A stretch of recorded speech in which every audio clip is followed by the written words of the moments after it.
I consent. I consent to this recording. I also consent to this recording. Excellent. Hello. Hello. Hello, everyone listening. This is Totally Classic. My name is Brendan McNamara. Totally Classic. My name is Andy Swindler.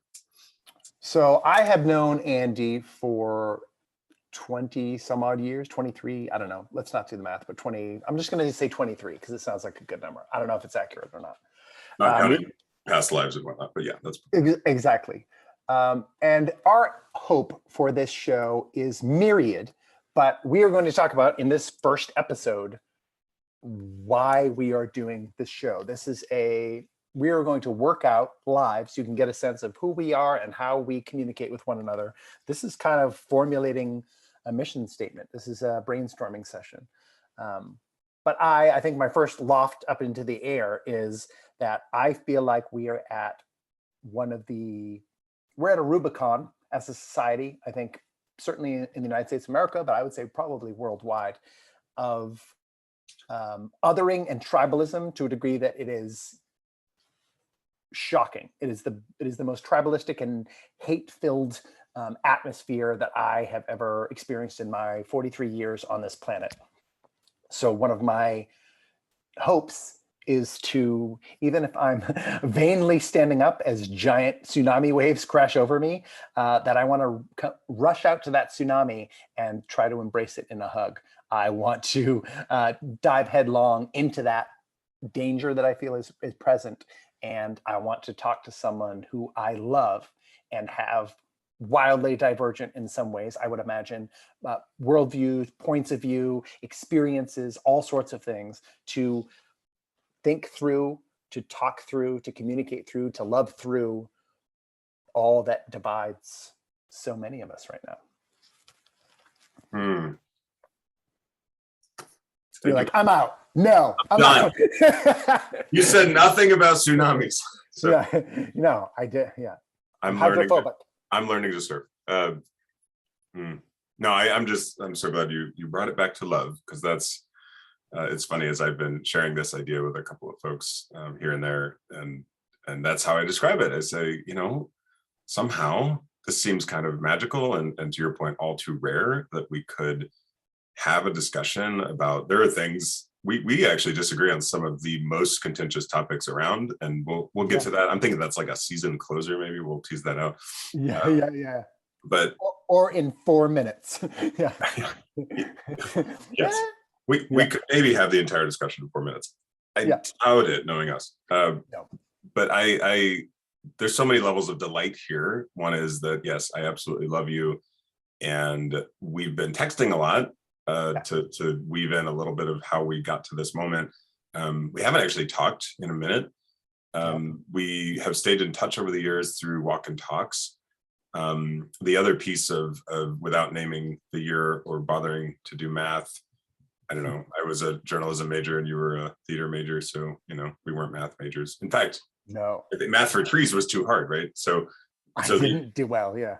We both met in college, and some computer or divine intervention or act of some great higher power decided to put us together in the same dorm, and it was magical. And it wasn't even the two of us. Like, you met your wife in that same dorm, and we met all these other amazing friends. But that bond generated a ton of love, and we thought, gee, isn't it remarkable that we are able to talk about these things and stay in curiosity, share our viewpoints, share like our pretty different, not only like different disagreeing kind of on topics or ideologies, but also just like what we're exposed to in the world.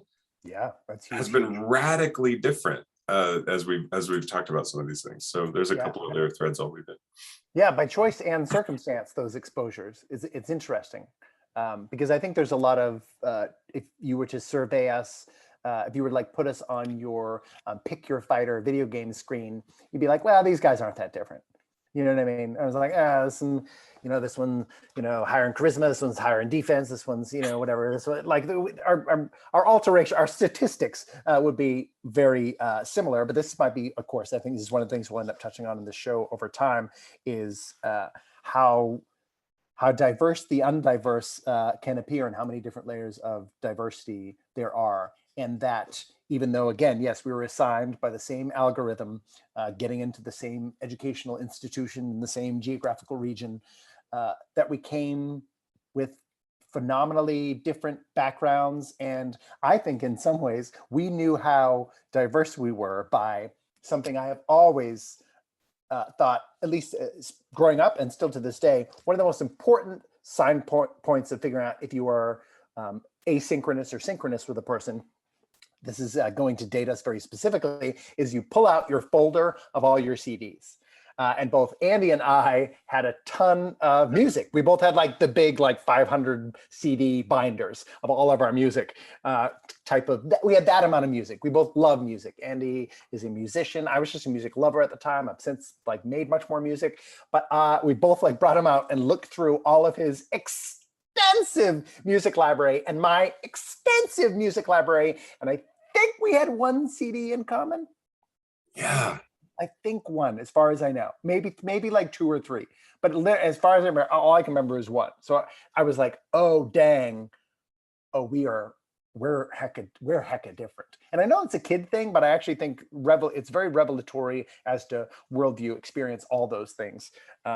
But yeah, I've loved you forever. And I'm super excited, even just all the things I think we can accomplish socially, communally, and for people listening. But I'm actually just selfishly very excited for this opportunity because Walk and Talks is how we've largely been engaging for the past decade plus. And Walk and Talks, to define them, is literally exactly what it sounds like. That's where we would be like, okay, cool. We'd schedule a walk and talk, usually cancel it, reschedule it, make another one. And then maybe once, twice a year, pretty much, we would get on the phone and be like, it was an opportunity for both of us to literally walk around, literally go in our neighborhood, just walk around, walk continually, keep moving, and keep talking to me. And that would last anywhere. I would say the shortest were probably more in the 60 to, it was somewhere in the 60 to 90 range. I think somewhat similar to how this show will probably play out.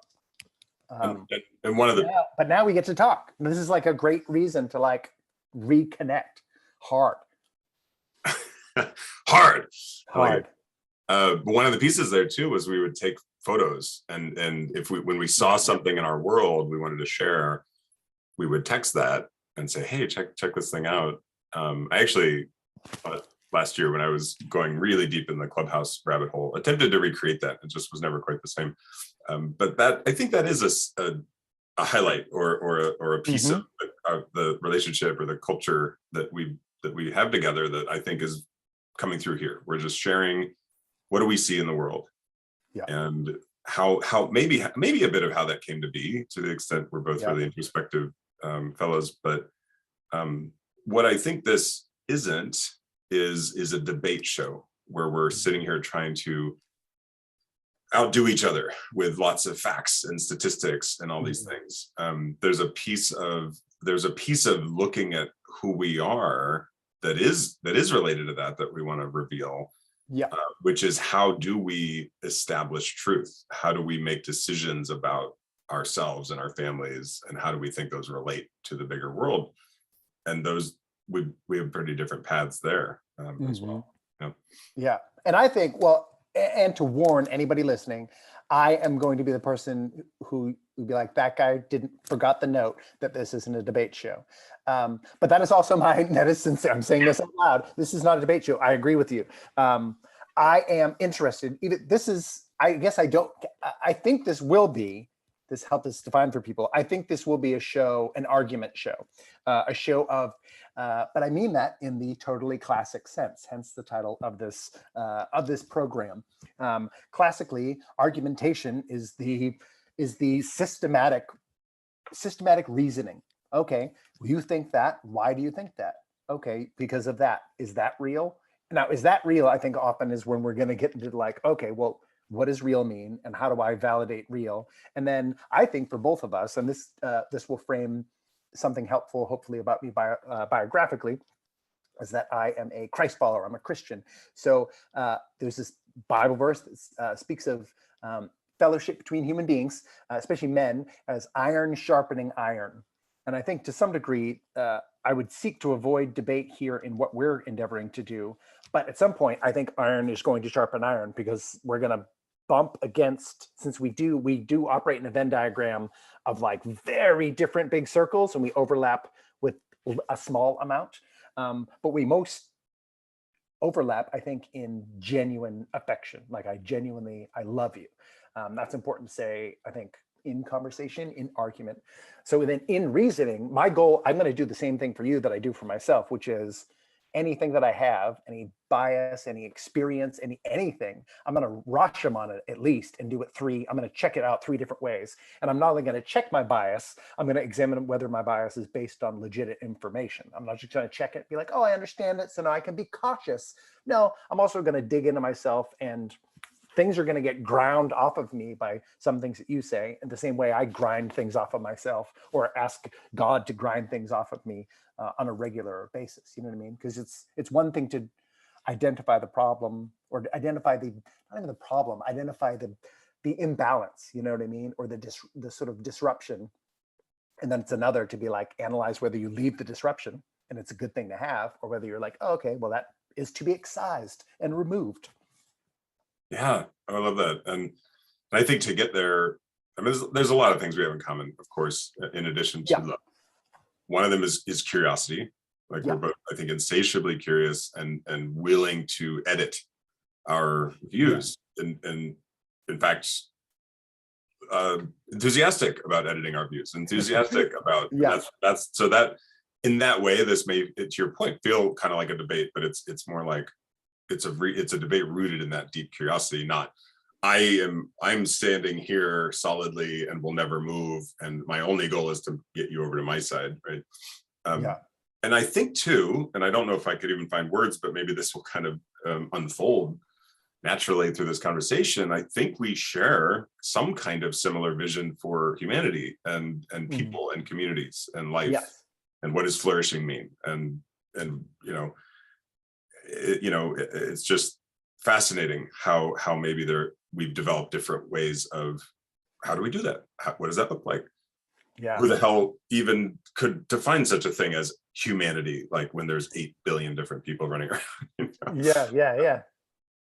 And then I wanted to say briefly, we mentioned it a few times. So the name Totally Classic is a brand that we came up with in college.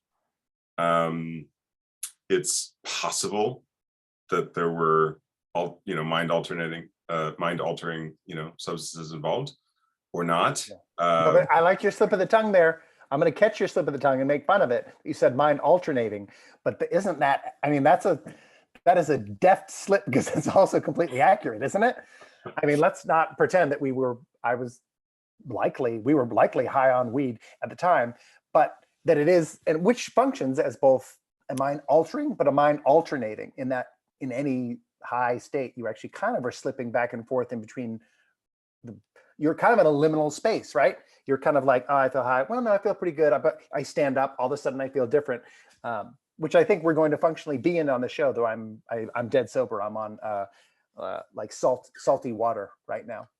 But your slip was funny, but it was also completely accurate. Like it was, you literally made a tongue bobble that said 2 true things.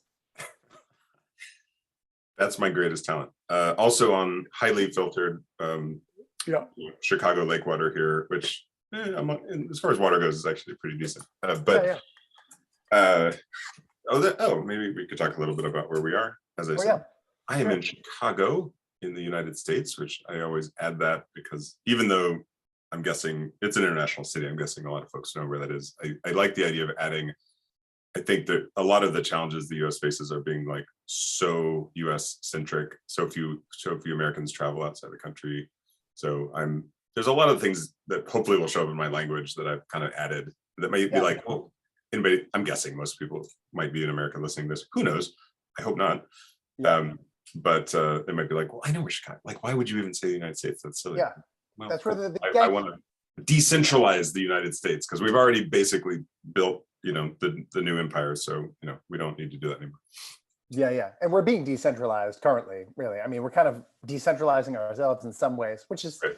functionally it's not so bad. I mean, I think it's gonna hurt. I think it always hurts to decentralize yourself to many on many formats and to many degrees. But at least on the big map, I have a big map of the Earth on my wall in the other room, and the center of it really is just the ocean, which is most of the Earth. So yeah, I mean, it would be practical. It makes sense to decentralize in that way. And I presently am in Raleigh, North Carolina, USA, the States. I don't know. This is not my. I met Andy. I don't know what it would be driving distance from where you are now. I don't know where you are. 35 minutes. I'm just throwing out a random guess. That's where we met, in that portion of the country. But I live in the southern United States now. But I'm 2 years freshly here, and I don't feel at home here at all. I've lived here through 2 years of the sort of COVID-19 pandemic era. I moved here in February of 2020, and the world decided to shut down, which we now realize was an absolutely terrible idea. But it shut down about 3 weeks after maybe a month or so after I landed here. So I barely know this place. And this is funny, there's a controversy brewing in my mind already, which is like, oh, should I offer a land acknowledgement, which has become quite common in a lot of the spaces, I hang in, and yet also controversial and limiting. So I'll speak to that briefly.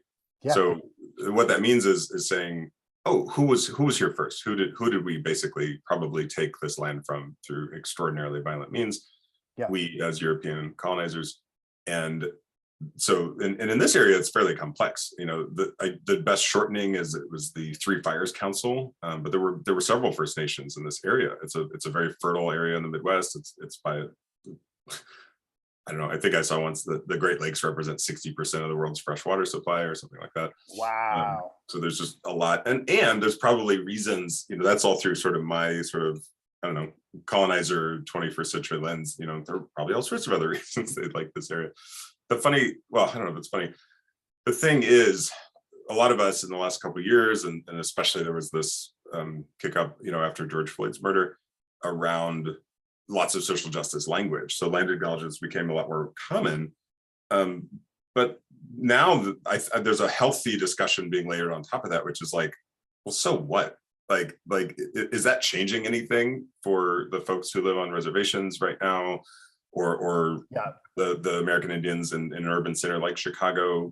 Have I gotten any closer to them? Are we making any substantial shift towards, doing any of that versus just the performative, perfunctory? Right. Hey, it's good to know, I think, as a piece of history and as a thing, but a lot of us are starting to ask the question, what are we going to do about that? It's not enough just to be like, hey, here's who used to live here. Sorry, Yes. Well, it's the difference between like, I was just talking about this morning. So I was studying this Bible verse in Philippians. It says, and it starts with, be anxious for nothing, which already is enormously provocative, right? You're like, what are you talking about? No, that makes me anxious. Literally, you saying that makes me anxious, Lord. But I was saying like you could, and I was suggesting you can kind of take that in and then have a conversation even just with that line in and of itself. And I was like, one of the things you have to do whenever you take in something that even saying something true is it can very quickly become just like a mantra. And then a mantra can very easily become babble, where you're literally just saying something. And then you get to the point where you're like, our Father who art in heaven, hallowed be thy name, thy kingdom come, thy will be done. You know what I mean? You're just speeding through rote memorization, and it doesn't, if anything true, doesn't functionally begin to alter you. I don't even know, maybe down to a DNA level. That's for a future exploration, autodidactic exploration of mine. But if it doesn't begin to fundamentally alter you, then yeah, at some point you're like, is this useless? Now, if it's true, it's never useless. But is it performing peak performance, or is it exactly, or what you were talking about, is it a thing of like we took Aunt Jemima off the package, so now there's just no Black women on any syrups anywhere. So that was more harm than good, right? I miss Aunt Jemima. Miss Butterworth is super sexy, but it's not enough for me. She's not my style. All right. But that's interesting too. Is like, so wait, they're called three fires, you said? The Three Fires Council, and Council. Yeah. and we're, I think geographically we're kind of even on the western edge of that. That really stretched up into what is now Canada. But no, there was the Ho-Chunk, the Potawatomi Nation, the Miami. You know, and it's a long list, and there's a really cool map, native lands .ca, I think, something like that. And yeah, I would encourage anybody to look this up. I think it's very important to explore, to understand our history. Fascinating. And then eventually to say what next. You know, I mean, you know this, I had a property here with some tenants, and when I sold that, I was actually really curious about, I thought, well, gee, like what if 1% of real estate transactions went to somehow, you know, this all falls in the category of reparations, which probably could be a whole topic we discuss. And how do we do that meaningfully? You know, and I guess one thing, I think there's so many like measurements we can look at, but like in terms of like health and sort of how people are, but like life expectancy, I think is one of the clearest ones. And that's true here in Chicago. It's a deeply, deeply segregated city. I'm sure that will come up time and time again, because that's a lot of my own like hands-on experience. And there's an area of this city where like you go, for every mile you go, you know, I think you lose about 10 years or so in life expectancy. And I think the same is true of a lot of reservations. So that's the question I'm holding, and that goes back to love, and it goes back to care, and even mutual aid is like, well, what does it really look like to uplift? What does it look like to stand in solidarity? What does it look like to, you know, to stand in flourishing and prosperity? And you know, memorizing perhaps, you know, who was destroyed or displaced is a start. But then there's the what next. And it's funny, I didn't mean to go super deep into that, but maybe that's the first example. One thing I wanted to weave in though was, I love your lens as a Christian. You know, way before we started on this particular dialogue, you know, I tuned in, I still do, you know, to your morning sessions. And you know, to me, I would describe myself as secular. For a long time, I described myself as an agnostic theist. Recently, somebody who understands a lot of that world is like, oh, you're pretty much a universal Unitarian, I think. Okay, yeah. And I'm like, okay, sure. You know, but I think secular and spiritual, I think that's the path I've been on. The kind of probably the carry on of New Age. I generally tend to associate it with Northern California, and there's probably all sorts of things that will come up from kind of how that exists in the world or where that came from. But that I think is an important framing that we.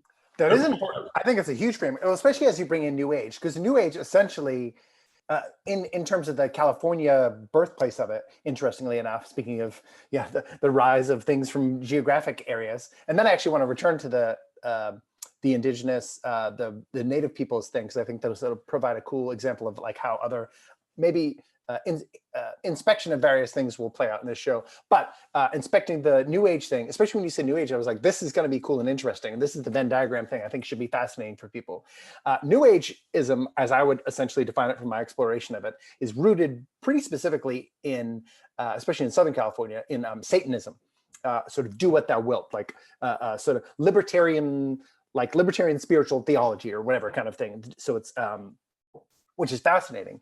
But New Age and Christianity are also in Southern California blended in a syncretistic fashion. So there's a little Holy Spirit dove piece, right? But so in some ways, I want people to hear that sometimes I think people think New Age and Christians are all like the same.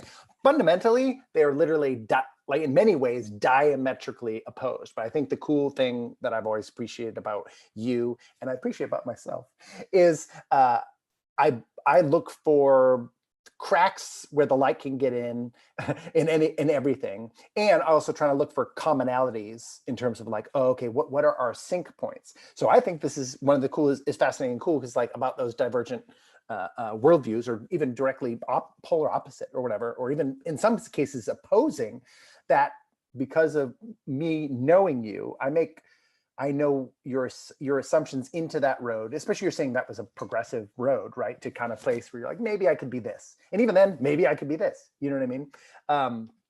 That we still are able to find multiple points of entry in terms of, I think we have, like you said, and this is it, common goals, common to both those divergent and even sometimes opposing forces, which I just think I want to highlight that because I think it's something people in general, I think human beings, including myself, can easily miss, that oppositional forces can absolutely coordinate in efforts. You know what I mean? In efforts, especially, and I think it would be imperative in efforts to improve in ways that they both agree on. You know what I mean? I think it's fundamental to our political system, and we've forgotten it. I think it's fundamental to all different divergences, where it's like, oh, okay, well, we can never the twain can really meet, and you can't really be trusted.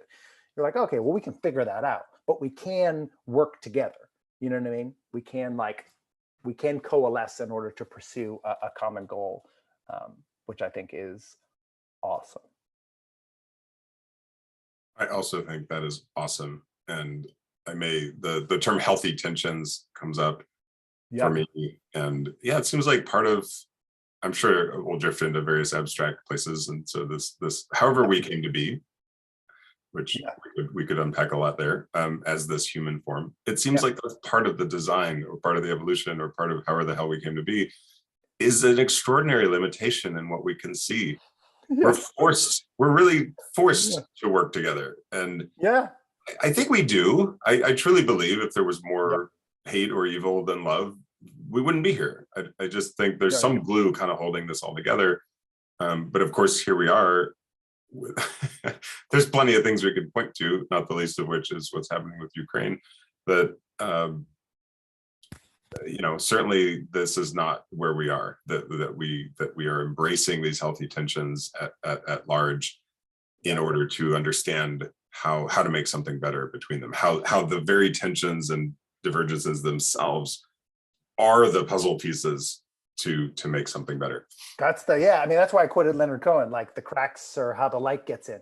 That's like, that is, and I've been talking about this a lot too, that like tension, and I have people in my life who are fearful of tension, and which boggles my mind. I don't understand it, because I am, and this is biographically illuminating. We probably could have done this real short, but this helps everyone know we don't do things short. But I'm an actor. I've been an actor. I don't even know what I am now, but I've been an actor since I was 4 years old. And so it is implicitly, it's part of me in a way that I can't deny, and a storyteller and a creator. And especially in like improv performance, which I've done a ton of, and any storytelling, any drama, tension is what the whole scene is about. Tension, when you find a tension point in improv, that's if someone's like, oh gosh, the cat comes in, and someone goes, oh gosh, sweet, cool. The whole rest of the scene is all of us being as cat-like as possible and freaking that person out for hilarity. Like tension is what is literally tells us where to go. You know what I mean? It activates in some ways the most fight or flight primal part of us. We need to engage with this. This is what needs it. If there's tension, we need immediate full attention on this. And it might be to run away from it. Freeze is kind of the worst option, but it's one that I slightly default to. And then fight, or we need to fight it. We need to like wrestle it, wrangle it, shape it, wrestle it down, figure out what it is, right? You know what I mean? And that's certainly, and just to illuminate myself even further, fight is certainly in those fight or flight responses, fight is absolutely my dominant response. I've only fled once in my life out of a genuine fear response. So I don't even quite understand those folks. I think you're more of a freezer and a fighter. I don't know if you're a flight person, but maybe you are. I would define you as a freeze, as a pauser. I think that's accurate. Oh wait, I can't resist. Pause. Pause. Yeah, and actually that is something that's very important in the work that I do, in holding space, right? Is this permission to pause, this permission to, oh my God, are you paused? Are you? Yep. Wait, I need to unpause you. Hold on. Oh, thank you. Gosh, my eyes were getting dry. That's a deep cut. I apologize to anyone listening to this on audio. That's a visual deep cut. Oh yeah. Yeah. Fair enough. Oh yeah. Should we let's try to be as inclusive as possible. So the caption is Andy held up some gloves, the fingers cut off, that are in the shape of paws with little pink pads on them. So kind of like bear paws, which is obviously a really cute play on words with where Brendan was taking it. Yeah. I agree. And I think, it's interesting. Some people describe me as like stoic. And in some ways, I mean, there's a whole entire universe around stoicism and is held as like the thing. Yeah. That got really popular in my circles in the past 2 or 3 years. Like rocket sauce, hugely popular. Like really, yeah. Weirdly, like the return to Stoicism, like people reading, Roman generals' biographies and that kind of like to full on fondness. I just think it's kind of interesting. As a side note. Interesting. I guess I haven't actually read a lot of what is that body of work or practice called Stoicism, but I guess I have two thoughts. One is the idea that we can pause ourselves and sort of regulate and sort of know what's happening, and a lot of folks might call this respond versus react. Well, that's quite important. I think a lot of damage gets done when we just let our emotions take over, and especially if they're especially probably the emotion of anger. And on the other hand, though, I have used that as a way to separate myself from people. Sure. And that is fine. There's two ways I feel like I'm coming out of the closet a bit. One is being an empath and writing about that and sharing about that. And that is the short definition would be being energetically sensitive, being tuned in, and having the ability to really sense energy, to sense people's emotions and things. And the downside, though, is that it means that being energetically sensitive, I feel a lot. And if I'm not careful with those boundaries, something may come in that is unwelcome or is disruptive for me. And I think you're right. I think freezing or pausing or stoicism, it has been a way to do that, to protect myself in a sense. And what it ultimately does, though, is it distances me from the moment. It distances me from the person in front of me. And so, maybe there's a moment of just like, I need a breath. Some practices, we ring a bell, literally, and be like, we need this space.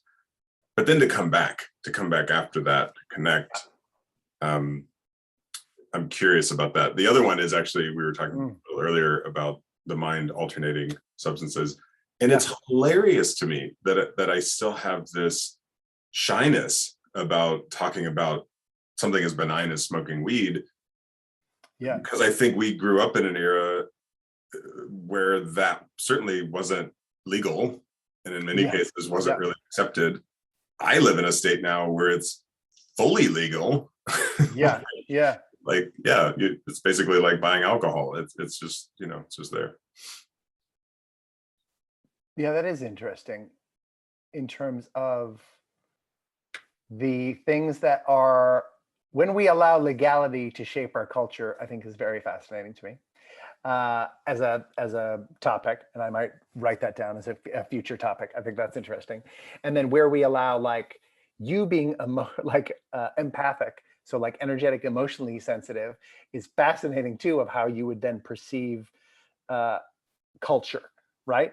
Because then culture for you then becomes very micro in a way. I am, because then you're literally like the culture, the way of life of people I am around right now, and I'm responding to the tension of the moment. Where I am, since I am someone who, I don't even know how empathic I am or not, because it's not anything I've paid attention to. I literally prayed for probably about, I don't know, a year and a half, like every day, asking the Lord to like grant me empathy, because I felt like I was lacking it in terms of the empathy, which is different than being an empath, which I think you could elucidate far better than myself. But, and then he gave it to me. And then I was like, thank you, Lord. Oh, this sucks. So we can get into that I find empathy actually in some ways like debilitating in the shared energy way that you're talking about. And also like, it's an entirely new dynamic to interact with that I don't naturally incline towards. So I don't naturally incline towards empathic. So that's another part of our Venn diagram. Whereas like, let's say in a fight or flight situation, that it might put you in the place of like, hold on a second, I need to pause. I need to freeze for a second. I need to evaluate like what to do about this, which can pause, which can either make you then like have a rational response, or like you said, the negative, which means then you can respond reasonably, right? And again, I think we've looked at this. I think the pandemic's going to come up because it's I think part of the birth of this show. Like in the pandemic, whatever, there was a lot of people, like I think an entire movement of socially, a society, I think worldwide, that didn't pause, that just said, bah, like freak out and got in a flight and was like, what's going to save us? And then scrambled around and smashed a bunch of stuff and made a bigger problem. Like we in general, over the past 2 years, I'm convinced, and there's data behind this, we did more harm than good in dealing with what made us afraid. So your tendency, I think, to like feel it and react to it positively, you can then, if you do that, that's a good thing to do, because then you can exactly like rationally respond. Be like, okay, how do we deal with what I've now identified is the actual problem? The bad side is then you withdraw. Then you actually like don't deal with the problem. I am highly reactive. So I think in some ways I'm pretty dang sensitive, but if I sense tension, my instinct is to run towards it. Like I am what's the word? I'm a self-appointed messiah. I'm a vigilante. I wanted to be a vigilante as a kid. First, I wanted to be a Wolverine, and teachers told me I couldn't be a Wolverine. And then I was like, okay, well, can I be Wolverine? And they were like, brr. And then I was like, okay, I just want to be a vigilante superhero. I did not endeavor upon that. Instead, I became an actor so I could do that and a whole bunch of other things for certain set parts of my life. But I do have that instinct within me, which is problem, I'm going to go for it. As a comedian, that's exactly what you do. You're like, problem, cool, I'm going to make fun of it. I want to, which immediately diffuses the tension. But since I'm highly reactive, the good thing is I'm going to deal with the problem. I'm not going to leave things alone. I'm like, let's get into it now. Let's get into it until it's done, dead, or identified. You know what I mean? Let's wrestle the monster down and kill it if we have to. Or once we have it in a place of submission, hey, it's not a monster. It's my new best friend. You know what I mean? Great. Now my new best friend is a monster. But on the negative side, that can mean I am disruptive to the point of create. I can then therefore, just like has happened in these past 2 years, which is why it's very easy for me to identify we've done more harm than good. It's highly reactive. We did a highly reactive thing, which is what I tend towards, which often can then create more problems than there ever needed to be. Because as I lurch across to fight a monster, I elbow someone in the face, and now someone has a broken nose. And you know what? The monster was actually just like an angry cat that just needed to eat. You know what I mean? So then, oh no. So anyway, I think it's cool that we have very, I think in some ways, not quite opposite. There's some overlap. We have opposite instincts in those circumstances, which create different problems. Oh yeah, and that's fascinating to compare how we are as individuals to how society can react. And all of the machinations, which I think you're even more tuned into than I am, about what are the levers we know to pull to get society to behave in a collective way.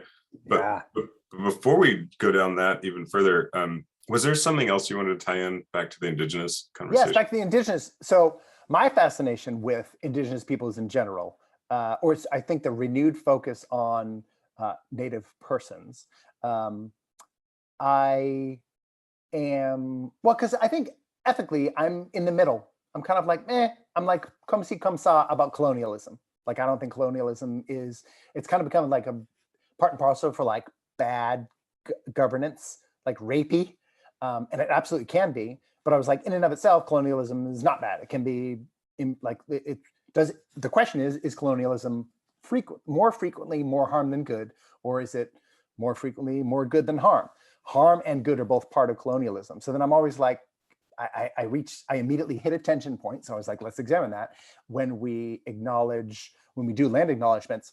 I think it's fascinating. And again, like I was like, whether or not you're doing anything about it yet, say it because it's true. Is that who used to live here? Flipping say a true thing. If it makes people feel tense, flipping good. Why do I feel tense about that? But I was like, I should examine that tension.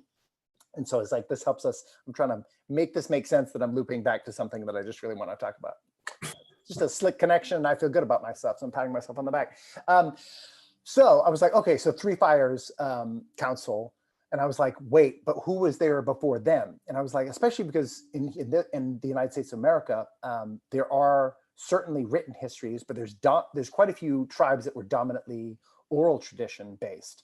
And again, colonialism as a theory can come in and be like, well, until you write something down, it's not real. And this is the patriarchal in it, which can be, for me, both positive and negative. Imposition of like, well, the written language is superior to oral tradition, and that is not what I'm suggesting. One of the ways the written tradition is superior to the oral tradition is being able to check it. This is just like the same way, like having an email chain on a series of decisions is super helpful, as opposed to like we had a phone call about it, and you're like, well, I said this, and you're like, no, that's not what you said. If you have email, you can literally go, well, let's check the tape. We're recording this. Recording is super helpful. So I don't know, like, as soon as you say that it was the three fires, and I was like, but who was it before them? And who was it before them? And who was it before them? And this gets into the creation of all things and Pangea and everything as to like, how did people get there? And how did people become people? And who were the first people who we would define as people who were there? And then how do they, and then you even get, you can drive yourself crazy with this stuff. And then you're like, you get speciesist about it. You're like, well, what if there were no hominids whatsoever there first? In which case they literally robbed the land from other creatures or whatever.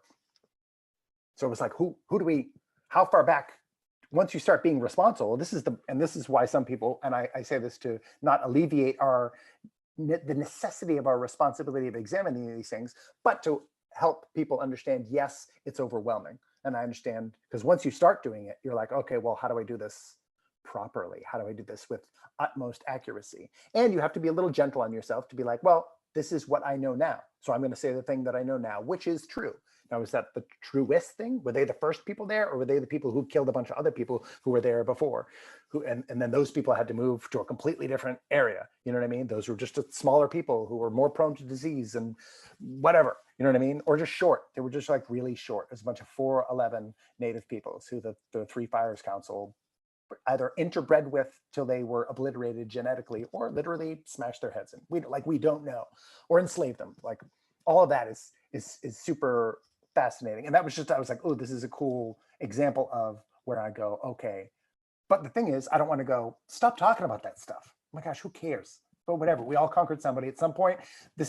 We're going to be living in China, right? China's going to own all of us, not just the national parks or whatever. So like, and do we want them to be like, here we are in the former United States? They're not gonna, they're China. To be like, this is just like with Tibet. They'd be like, no, it's China now. You're like, oh, okay. Or Hong Kong. They're like the former British colony, Hong Kong. They don't say that. They're like, it's China. Step up, be a conqueror. That's not what I'm saying at all. But it makes me curious, and I'm like, oh man, I need definitions for that. Not that we'll arrive at them. But yeah, that's what it provoked in me. And I think you wanted to acknowledge it for people who this is important to acknowledge. And I love knowing that that's part of your experience. And I think it's a valid thing. As long as it's true, say it.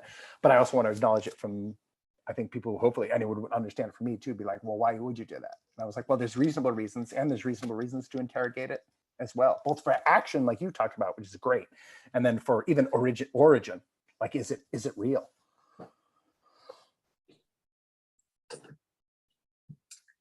There's a lot there. No, I think part of the performance aspect of it that's really dangerous is not actually understanding. Like this whole time I've been like, oh, I hope to God he doesn't ask me about the Three Fires Council. Yeah. Because I didn't get much further than memorizing the name, Yeah, which is great.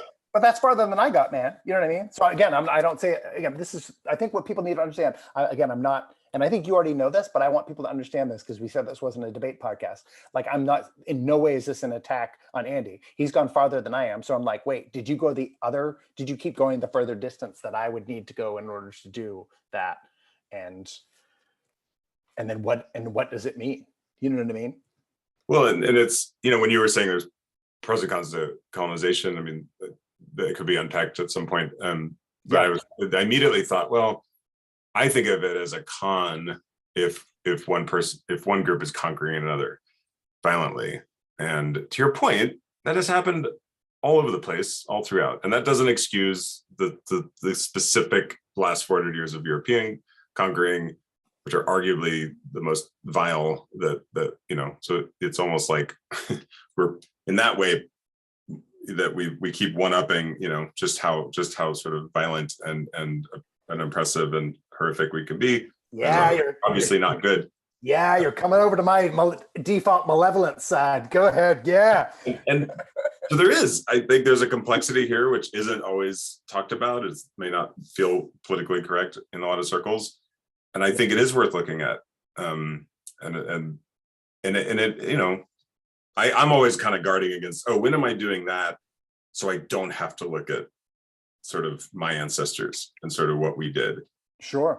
And lately I have been unpacking, my ancestry more and more. And I don't even know if this goes back to when you were talking about New Agey and Satanism. I want to learn about English mysticism.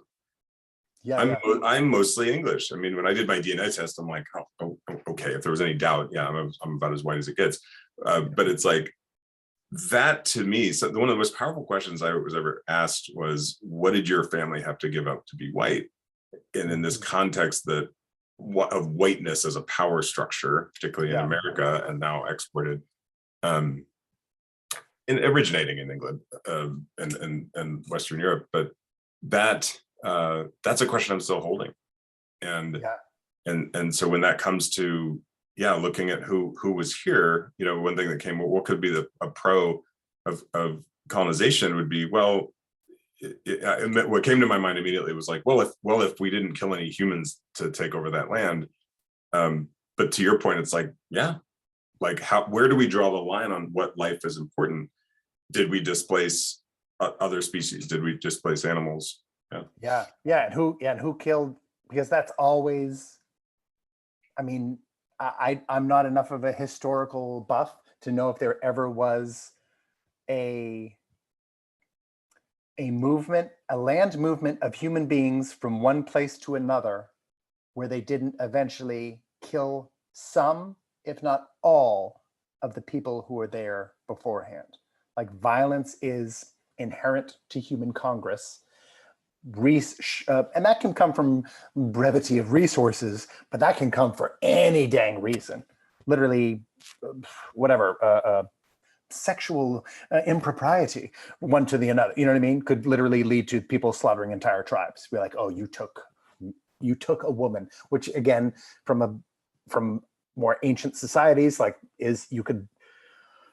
women could be reckoned as commodities. So perhaps I'm again putting my worldview on them. You're like, what do you mean? Women are commodities. Women, salt, grain, these are the things that we have. This is where the children come from, and the food is what keeps us alive to make the children. So it's a commodity, dude. Men are not that useful, honestly. You just need one. But yeah, so I find that fascinating, and again, I think I've only recently been examining the fact that though I interact with an infinite God on a continual basis, that I myself am only have access to the infinite, and I'm not myself infinite. Because when these things come up, like the Three Fires Council, I would like to have the power. This is again dating me. There was an 80s show where this girl was like half alien and she could freeze time by touching, and I've used that for all sorts of ideation throughout my whole life. But I would like to do this when you say Three Fires Council, and pause you, and then spend 6 months, 9 months, 10 years, 15 years researching exactly, unpause, researching exactly who was there. And we don't have the capacity. We don't have the time to know fully about everything that we need to know in order to flawlessly execute even that which we endeavor to execute, let alone what I know is imposed upon me as what I need to execute flawlessly. So it's Out of This World. What was it called? Yes. Yeah. Was that it? Yep. And they used the "Would you like to swing on a star?" Yeah. That song was part of their theme song, I think. That was that was the earliest pause. Yeah, thank you for that reference. Yeah. For me, I don't mean that was the first pause. The first part. No one had ever stopped doing anything. What did you? But then you asked an interesting question too. What was it? What did you give up for whiteness to gain whiteness? Was that the question? How did you? Yeah, more or less. What did your family give up to become white? Yeah. To become white? Yeah. Oh, that's fascinating. I would again. Well, you have Irish roots, yeah, and that's especially. Yeah. Well, both of us, I think, we're island people are fascinating worldwide, regardless of what your melanation is. So it's fascinating in terms of like what your genetic like lineage roots. I believe, regardless, we all have a common ancestor. We all come from, and I think that's almost universally accepted, regardless of how you think we got here, that we do come from like a common, very small, and at the very least, a very small set of ancestors. So we're literally all related.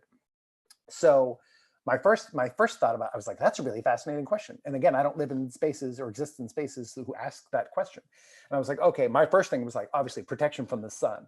And we're daytime creatures without night vision. So that is such a disadvantage. I almost can't even imagine how it developed as such, except when you became in a place with severe enough weather that you had to be inside long enough that you would give up that, where the sun really is not as operably relevant to your existence. But since we live in a place where the sun actually, I think in some ways is getting more and more intense.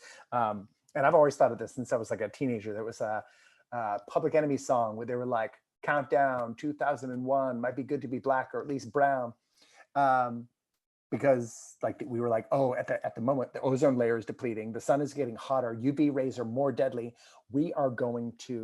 White people are going to die first, or we're going to have to build some sort of structural way to seal ourselves off from the sun. Or again, pop culture reference, in RoboCop, there's one of the commercials, they had this like, what was it, like suntan 2000 or whatever, and they smeared this like blue goop all over their face and then went out and laid by the pool. I was like, that's going to be white people. Like the sun, literally, quotidian existence is more dangerous to me than a melanated person. I thought you were going to go Highlander too, with just the big force field around the earth. Yes, you need some sort of barrier. But yeah, that was just my first spontaneous answer, because I was like, oh, that's a cool question. And we gave, the other part, since we're talking about the origin of species, we gave up identifiers with our origin. So we actually, by being light, right? Because in terms of genetics, as far as I understand genetics, but again, geneticists listening to this, you can correct me, that you can't, or it's much more difficult to get from light to dark. We look at this just in common interbreeding between different people of different melanations, that like, it kind of gets like lighter and lighter from dark, that it's very rare that light people will breed and then a darker than both of them person will come out. It's not impossible. I've seen examples of it, but it's rare. It's a recessive gene. So then we're actually visually, we look less like our family because of our pallid complexion. And who knows what that means when we get farther and farther away from our roots, just like you talked about, getting back to your like British island druidic roots or whatever. Like we are visibly more abstracted from our most essential form. Yeah, and I wonder this. I don't know if this is provable in any way, but like deep. I mean, I'm studying a lot about the trauma of and I mean, we as especially Western Europeans have inflicted a lot on others, and we've inflicted a lot on ourselves. That's where it really came from. So there's this idea that we're all carrying around some degree of intergenerational trauma on the one hand, and so I think hopefully all roads lead to healing, and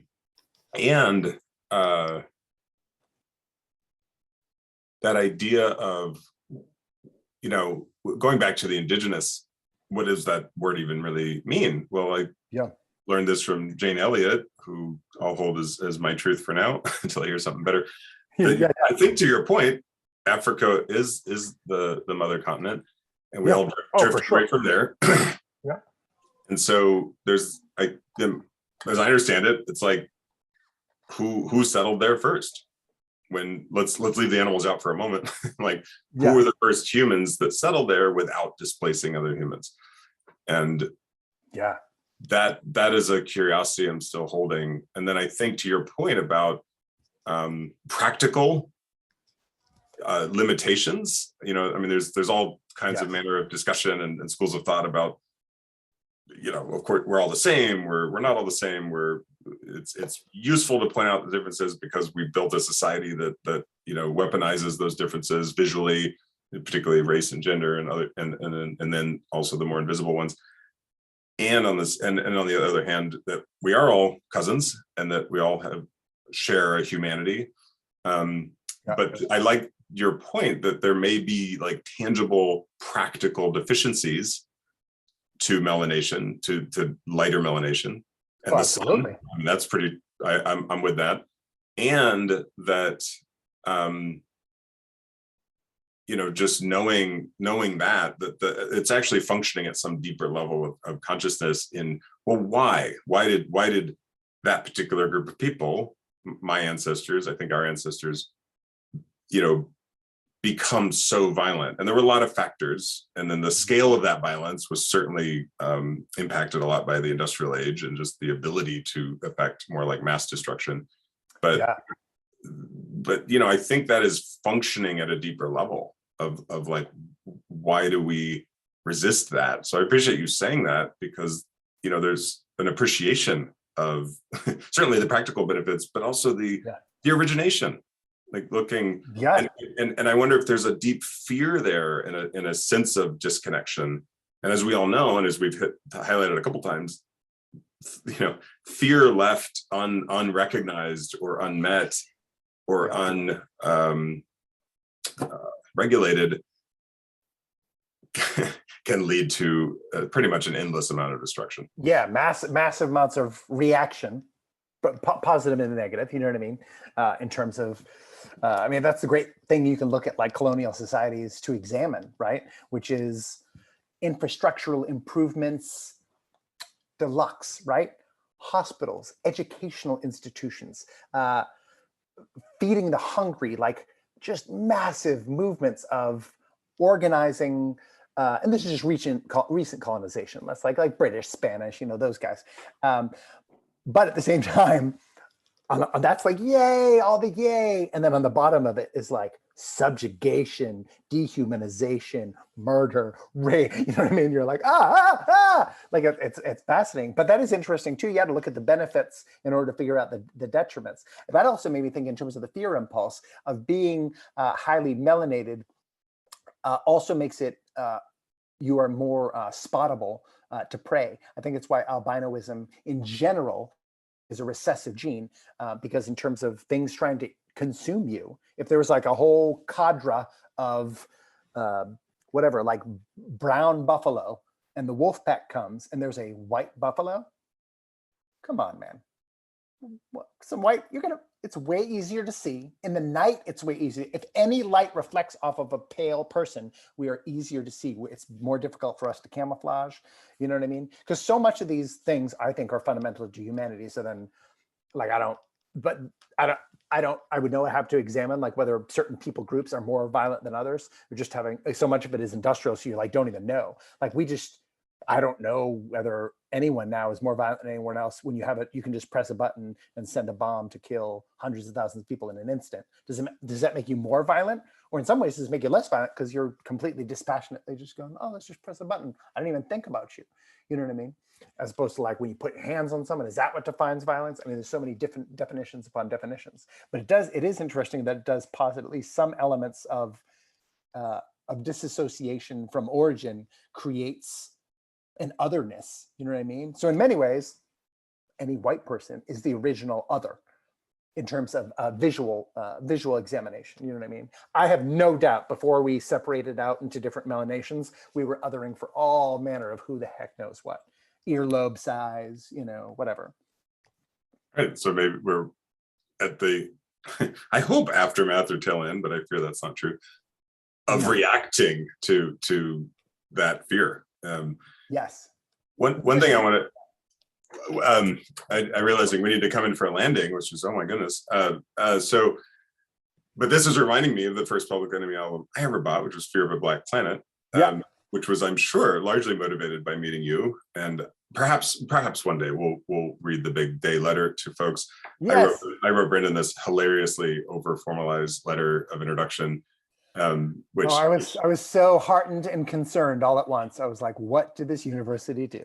I was like, and one thing I'll tease out is I said, well, I like most music other than country and rap. Yeah, I was living in Nashville at the time, and 90% of my CD collection was hip hop. Right. Yeah. So that's a little taste of history, as I've spent almost a decade now really diving deep into understanding racial inequity, and then but understanding that living with you was an exposure to so much of Black culture that I had so little exposure to before that. Yeah. And in fact, I don't even, maybe hopefully I paraphrased it close enough, but I'm not even sure I said I didn't like it. I don't know what I said, but it was, knowing you probably said I enjoy. Yeah, right. I enjoy most musical genres. The point is, I don't think I actually had much exposure to that. Now I had a decent amount of exposure to country because I was a DJ at an AM country radio station. But there I was like, I like the old stuff. I like Gene Autry and stuff, it was the newer pop country I didn't like as much. Anyway, so maybe we'll tease that out a bit more. One thing I wanted to mention, and maybe I have a feeling our next episode we might just dive into COVID, because that's just like how could we not? To your point, that's one of the reasons we started furiously texting. I think we stress tested iMessage and the ability to have threaded replies. But one thing I wanted to say in the context of my spiritual journey about 5 years ago, when I was, becoming a purpose coach and all of these things and convening more with the infinite, or more formally, I should say, with the infinite, actually starting to receive clear language. There was this line that came out. It said that my mission was to still the world so it could hear its own heartbeat. And I share that. I think if I heard you correctly at the beginning of the pandemic, I thought, oh my God, this is it. And it wasn't like so many of those kinds of messages. It's not like I'm supposed to go do this. It's just like, this is. Are you? No, you were, Andy, and thanks a lot. Now, you know how many millions of people died because you didn't listen? No, but here's the thing. It didn't work. To your point earlier, we didn't still the world. We had the ultimate opportunity. No, you were supposed to take a collective breath together. Andy, you were supposed to do more. It was I understand. You could have saved us. You could have saved us all. I would like to issue a public apology. Thank you. My saviorism did not fully express it. It took too long. It was just probably like a 20-minute gap where you took too long to share that with people. And there was a new preprint. No, not a preprint. Actually, it's fully published, peer-reviewed study just came out in the Lancet. I think it was published either yesterday or today, demonstrating that like all the non-pharmaceutical interventions that we engaged in were of no discernible benefit. So, and we've known that really for 2 years now, but like, this is like the John Hopkins study from a month ago. And then this one, we're like, all the stuff we did was because, I mean, in many ways, I think because we didn't do at least a little bit more of what you naturally do. So I'm so glad you still are alive, because we need people like you to do that, to still the world. Now, the problem is maybe we did still for a second, and then we heard our heartbeat, and our heartbeat was racing so dang fast that we were like, I need some sort of medicine. I need a heart condition pill. I need a thing. I don't know. I need to slow my breathing. I need to restrict oh, that's fascinating. Maybe that's why we did masks, to like slow our breathing, to literally like restrict our breathing so we could breathe more intentionally. See, if someone had come out and the president had just said, everyone needs to wear masks because it'll slow your breathing and make you a more intentional person, I would have been like, what happened to this dude? When did he start talking like this? And then secondly, I was like, oh, that's an interesting theory. Something needs to slow us the hell down. I say as typically try to speak as rapidly as possible. I want someone listening to this to be like, did I actually bump my thing? Is this 1 1/4 speed? There's this like conservative news pundit dude named Ben Shapiro who every time I hear him talk, I'm always like, I literally had to pick my phone up. I'm like, wait, what is that? Oh no, it's regular. It's regular. He's like a 1.5 speed talker. It's crazy. It's so wild. And then I found myself, I try to slow down.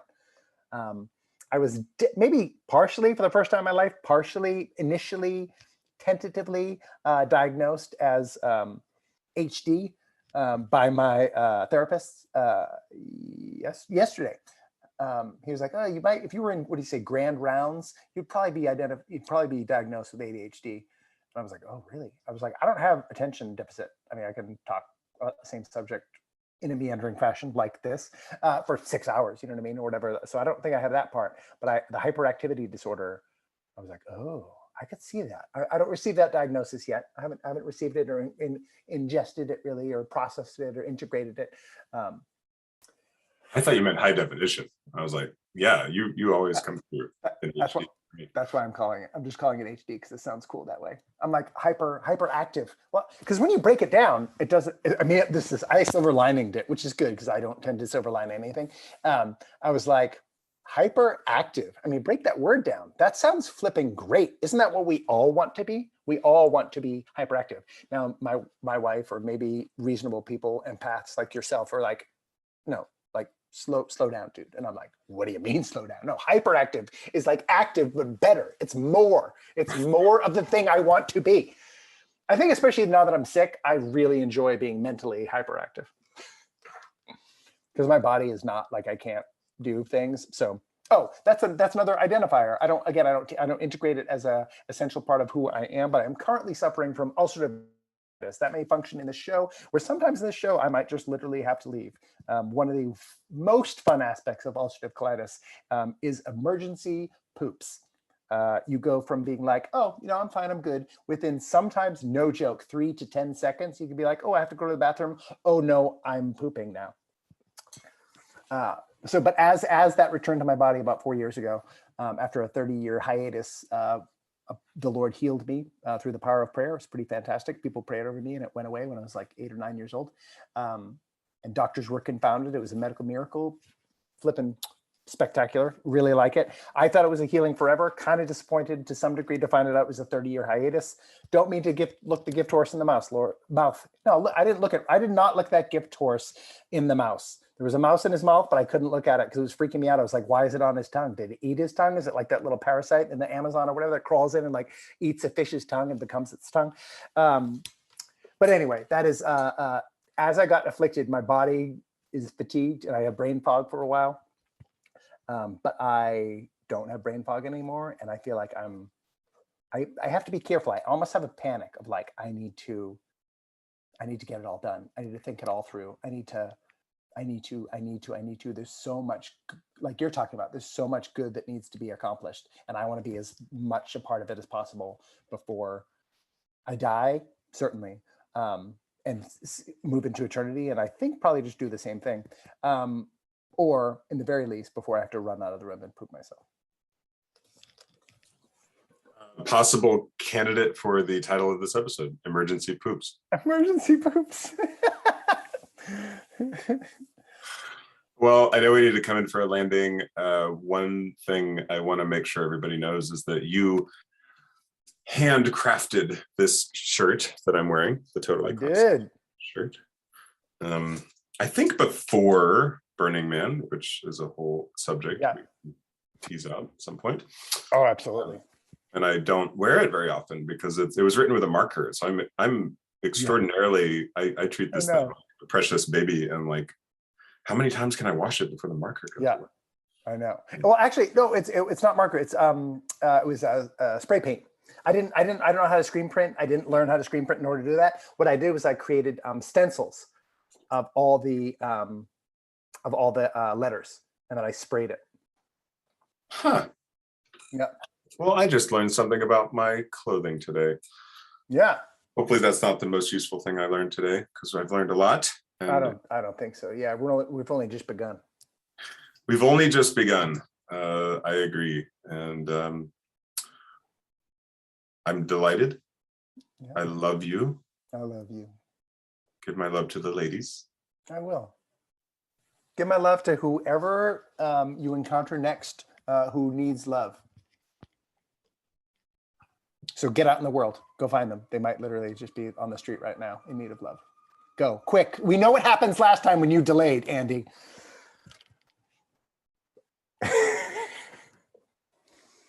And on the Dancing Unicorn, thank you guys for listening. More to come. We promise way more contentious, hard-hitting love next time. Yep.